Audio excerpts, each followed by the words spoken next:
2 out of 3 this weekend against Mississippi State. Could you recap what that was like for me and how you think the team performance was? Well, I thought the first night, the very first inning of the first game, when Peyton Grantham hit a 3-run home run, 4 batters into the game, it set the tone kind of for the whole weekend. I'm really proud of that inning to come out and score so quick. Lexi pitched pretty good that night. We played pretty good defense behind her. Anybody that we play in the SEC, especially on the road, is going to be a tough opponent. To go in and take 2 out of 3, I thought it was a pretty good feat by us. The Saturday game, 1-0, they scored on an unearned run, but we didn't hit. And you got to give credit to their pitcher. She pitched a great game, and we just didn't make quick enough adjustments. We had, I think, 4 or 5 runners at second base with 1 out. We just could not get that key hit. And then Sunday was a 3-0 game, and we got the key hit from Sydney Booker, who came through big time in the clutch, single up the middle and a home run. And then Lexi pitched a great game on Sunday. And I don't think enough people give her credit for coming back. And you throw against the same team twice. And so she pitched the Friday night game, and then she pitched the Sunday game. And both sides are trying to make adjustments, and it's basically a game of who makes the quickest adjustment. And I thought she did a great job. Steph called a really good game. Yeah, you mentioned a few things there that you'd like to see your team improve on, maybe that happened in that second game. What will you guys be working on in practice this week to get the win this weekend? Well, it's so tough. Baseball and softball are kind of law of averages games. The law of average says this is going to happen or whatever. It's just really tough to practice situational hitting. 2 outs, runner at second. There's no crowd. I'm not going to be able to throw as good as the other kid that's going to pitch against us. The anxiety of the batter is not as great. So that's really tough to practice. But sometimes we have like mini games within a practice where we have the batter up to bat, and then we give her the situation, but the rest of the team is on the sideline. And if the batter doesn't execute what we want, they have to run to the fence and back. So the hitter now feels a little pressure, like, oh my God, if I don't do this, my teammate's going to have to run. So that's a game that we play.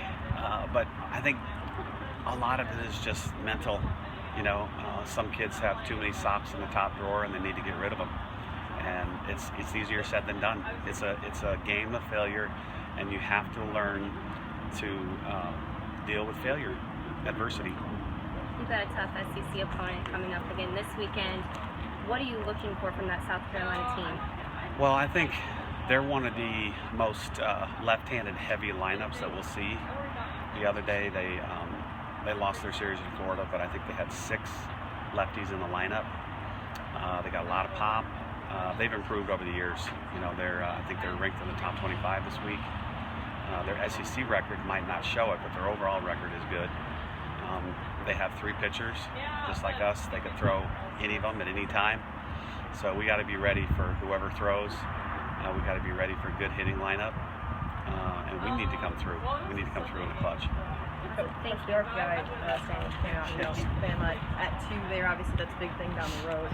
Just your initial thoughts on that, this being the first one. It's huge. I was pleasantly surprised, because you make your schedule about 18 months in advance, and you base it on that previous year's RPI, and you hope that those teams that maybe were in the top 50 of the RPI come through this year. Well, some have and some haven't. And anytime we play a non-conference opponent, after we play them, I become their biggest cheerleader because I want them to win, because it's going to help us out in the long run. And like a Coastal Carolina team, they're having a pretty good year. After we left their tournament, I think they've won 21 games, and so all those wins that they're accumulating are helping us in our RPI. And then of course we haven't even 2 weeks into the SEC. And every time we play an SEC opponent, I think the lowest SEC team was 45th. So you've got a built-in advantage right there as the season goes along. You're going to play all these teams in the top 40. It's going to help your RPI. Yeah, 10 teams, I was going to talk about that SEC, are in the top 25, and a bunch of them got votes. I mean, even if they weren't, and just what does that say about the conference you're in? And it's just who you're playing. It's unbelievable. And the USC softball administrator, Charles Bloom, used to work for the SEC office, and he tweeted the other day, toughest sport to play in the SEC, and then you put softball question mark, and I totally agree.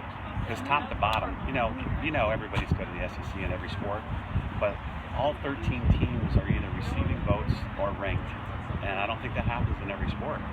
And the weather, the facilities, the coaches, the players, it is all, it's like the perfect storm. And the SEC is really taking advantage of what we have at each school, and now you've got this, incredible parity in our league in the sport of softball. Coach, I'm curious, us media folks, we look at numbers, we're obsessed with rankings, is all we ever look at. How much does your team look at that? Do they talk about it? Do y'all talk about it, or is it not even on the radar? No, that really the only thing that I look at, you brought it up, the RPI. Because in the end, on May 14th, I think it's Mother's Day, that's Selection Sunday, and that's my favorite day of the year. And RPI is the #1 tool that will give you an indication of what's going to happen in the NCAA tournament. So that's really the only number I pay attention to. The other things are really good for the sport, and for media and fans, and just for recognition of teams. But the RPI is the #1 tool. It's been an active month of March for your team as far as the number of games you've been able to play. Has this, I guess, for lack of a better term, rest period for your team, been a good opportunity for your squad to be able to catch your breath and kind of regroup for the... I know, I don't know if it was 6 or 7 years ago, Coach Saban was talking in a fall press conference, and I can remember him saying, 1 day off is good, 2 days is awesome. And that's what we did this week. We didn't have a midweek. So I said, you know what, we're going to take Monday, Tuesday off. They did have a little light weight workout yesterday, but, arms, legs, everything, mental game, take a little break. And I think this is our only week without a midweek until dead week, and that's, 7 weeks away. So I'm hoping that today they'll come out and they'll be refreshed and ready to go, and we're going to have a great practice. Coach, just